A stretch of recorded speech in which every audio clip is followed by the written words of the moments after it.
This RSBANDB update nibble originally aired on RSBANDB update 721. Enjoy. Next up, the question was asked, and this was asked numerous times in chat, why are you putting so much effort to cater towards players who can't be bothered to complete content?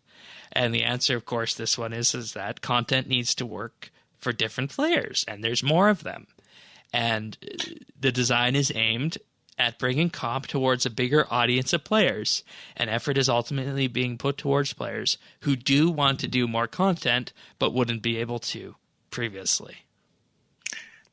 You know, when I heard that, I couldn't help but wonder, is this just a straight-up jerk, or is this someone that's just socially awkward and doesn't know how to word things properly? Because it sounds like it sounds like a typical RuneScape player, to be honest. Right? Yes. Encounter on Reddit or something like that. Yeah. And this person hasn't seen the other perspectives. This person clearly hasn't listened to our podcast yet. So if I had the opportunity, I would have this person listen to everything we've talked about on the CompCape rework so far, and you'd see that that is a narrow viewpoint to have. And when you're designing content, you want your content to be playable by as many players as it can, and if not, you're wasting your time. Quite honestly, duh. Like that has to fall into a duh category, right? I mean, I don't know. I think when he talks about people being so hung up on the definition, like, this is a definition of complete, it's like, that's never what it was. It's never what it was supposed to be. It's not what it is. I'm like, thank you. And definitions can change over time.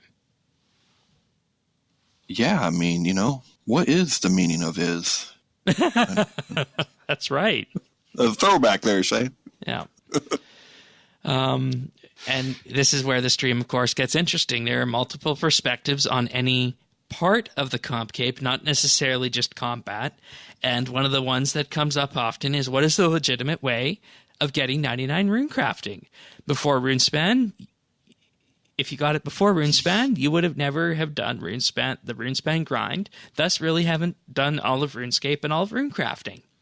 Or if you got it after RuneSpan, you didn't have to run runes and do traditional rune crafting. And therefore, those people view it as, hey, you didn't do runecraft the way it was when it first came out. And because of that, that's not a true completionist. And, the answer that was put up to this question is that there is no proper way of skilling and there's no proper way of playing the game. Both ways count towards the completionist checkmark.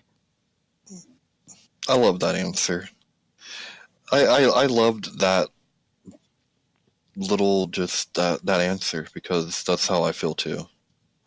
So I just completely agree. Right. And I mean, and I've heard stuff on, like, even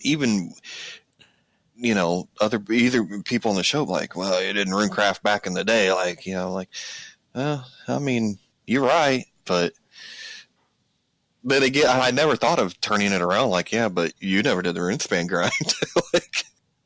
Because, man, that's a boring grind, right? So yeah, and it comes down to this is the way a good developer answers this question, because if you have a piece of content that can only be completed one way, that content is either new or it is one-dimensionable. One-dimensionable? That's a new one, Shane. Yeah, one-dimensionable.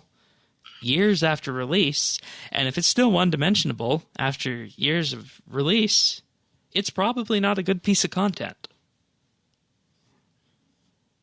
Yep. So there's another two perspectives on that answer.